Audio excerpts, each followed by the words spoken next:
Kamlesh DJ operator के तरफ से आप सभी छठ व्रतियों को हार्दिक अभिनंदन एवं स्वागत करते हैं और स्वागत करते ही रहेंगे। जय हो छठी मैया।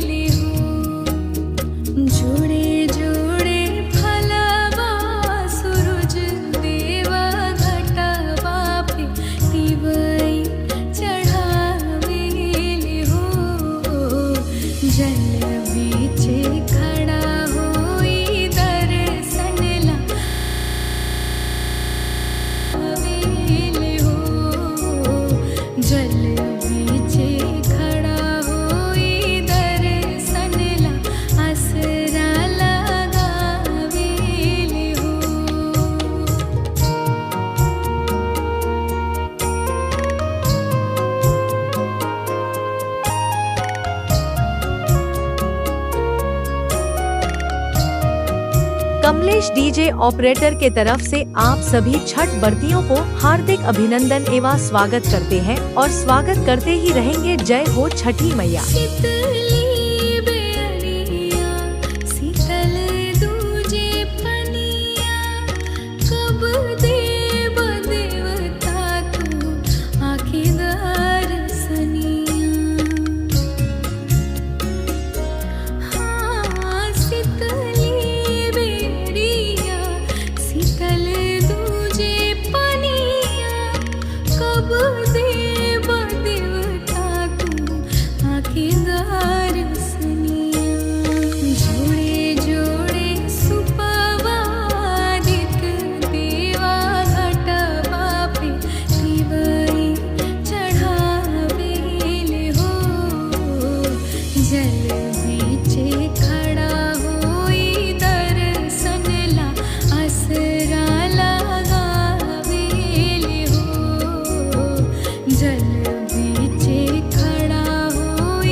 कमलेश डीजे ऑपरेटर के तरफ से आप सभी छठ व्रतियों को हार्दिक अभिनंदन एवं स्वागत करते हैं और स्वागत करते ही रहेंगे। जय हो छठी मैया।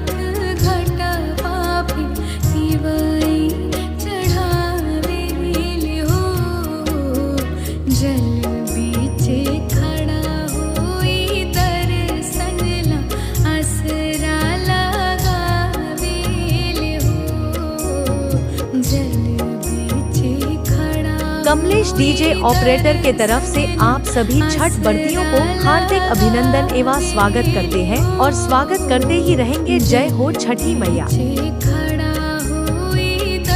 Mobile number 62